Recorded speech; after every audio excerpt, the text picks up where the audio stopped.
How to convert text to speech with Podcastle. Click the link provided in the description below to open Podcastle website. Click on the Sign Up button to create a new account. Fill out the required information and click Create Account.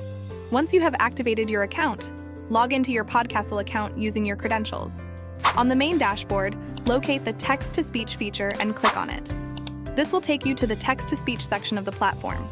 Before we convert the text to speech, we need to provide the text that we want to transform. On the text-to-speech converter page, you'll notice a text input box.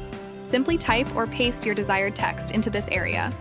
Podcastle offers various voices and languages to choose from. Click on the drop-down menu and select the voice that suits your needs.